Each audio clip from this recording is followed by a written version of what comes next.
जी के विग्रह की प्राण प्रतिष्ठा हुई है। उसमें आप सभी ने देखा कि 22 जनवरी को किस तरीके से पूरा देश राममय हो गया था। हर जगह दिवाली मनाई जा रही थी। हम लोगों का जीवन धन्य हो गया जो हम लोगों को जीवन में ऐसा सुनहरा क्षण देखने को मिला। इसके लिए यह तभी संभव हो पाया जब अपने देश में आदरणीय प्रधानमंत्री नरेंद्र मोदी जी तथा उत्तर प्रदेश में आदरणीय मुख्यमंत्री श्री योगी आदित्यनाथ जी की सरकार थी। जब देश में डबल इंजन की सरकार हुई तभी जो है यह क्षण हम सभी को देखने को मिला। हम सभी जानते हैं कि किस तरीके से राम जन्मभूमि के लिए अपने ही आराध्य, क्योंकि ऐसा बिरले ही देखने को मिलता है कि किसी देश का बहुसंख्यक समाज अपने आराध्य प्रभु के एक मंदिर की स्थापना के लिए इतना लंबा संघर्ष किया हो। अपने देश में 500 वर्षों तक संघर्ष चला है। और सबसे बड़ी आश्चर्य की बात यह है कि जब 1947 में देश आज़ाद हुआ तो उस समय गृह मंत्री के रूप में सरदार वल्लभ भाई पटेल जी कार्यरत थे और सोमनाथ मंदिर का उस समय जीर्णोद्धार कराया गया। साथ ही साथ उसी के साथ साथ अपने राम जन्मभूमि का भी कार्य हो जाता, लेकिन पटेल जी की मृत्यु 1951 में हो जाने के पश्चात यह कार्य दुरूसा हो गया। और तत्कालीन प्रधानमंत्री जी जो जवाहरलाल नेहरू जी थे, उनकी अनिच्छा के कारण और बाद में कांग्रेस की सरकारें जो बनती गई, उन्हीं के कारण जो अपने सनातन धर्मियों के अपने धार्मिक स्थल थे, अपने जो भी प्रतीक चिन्ह थे, उन पर ध्यान नहीं दिया गया और बराबर जो है राजनीति के तुष्टीकरण की गई। इसी कारण यह हम सभी को दुर्दशा देखने को मिली। और अगर हम ठीक है धार्मिक मत पर ना भी बात करें तो भी आप विकास के मुद्दे पर अपने आदरणीय प्रधानमंत्री जी की एक सबसे बड़ी खासियत है कि उन्होंने समाज के सभी वर्गों को जोड़ा है आपस में, वो भी विकास के मुद्दे पर।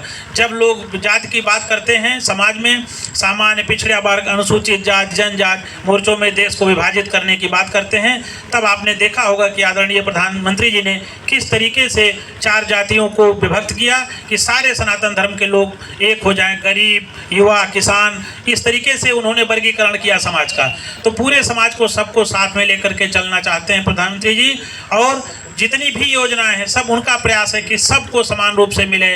जो गरीब में कभी मतभेद नहीं किया जाता, या आप किसान में यह नहीं कहा जाता कि किस जाति के किसान को किसान सम्मान निधि मिलेगी और फला जाति के किसान को नहीं मिलेगी। तो हम सभी जो युवा मतदाता भी बने हुए हैं, आप सभी मतदाताओं की यह जिम्मेदारी है कि इस पर जरूर चिंतन करें कि किन हाथों में आपका भविष्य सुरक्षित है। और इसी को देखते हुए कहा जाता है कि युवाओं में सबसे अधिक ऊर्जा होती है।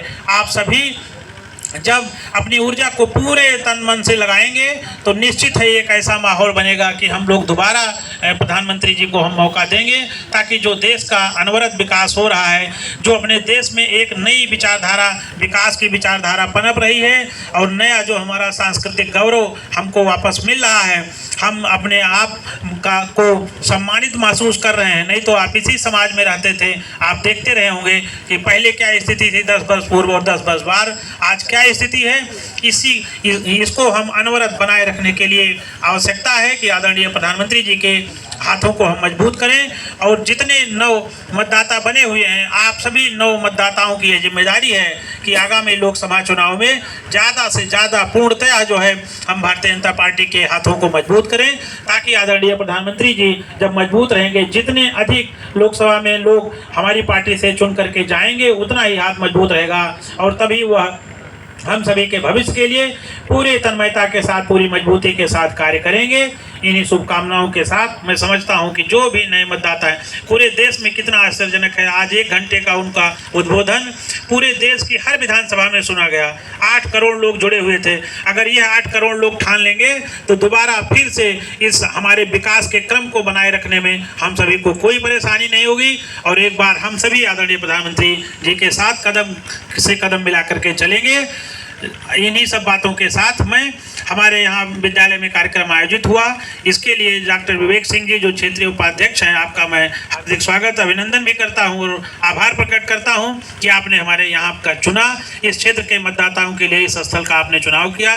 मैं विद्यालय प्रबंधक होने के नाते भी आपके प्रति हार्दिक रूप से आभार प्रकट करता हूं। साथ ही साथ जिलाध्यक्ष संदीप वर्मा जी के प्रति भी हार्दिक रूप से आभार प्रकट करते हुए अपनी वाणी को विराम देते हैं। बोले भारत माता की, भारत माता की। धन्यवाद। धन्यवाद गुरुजी।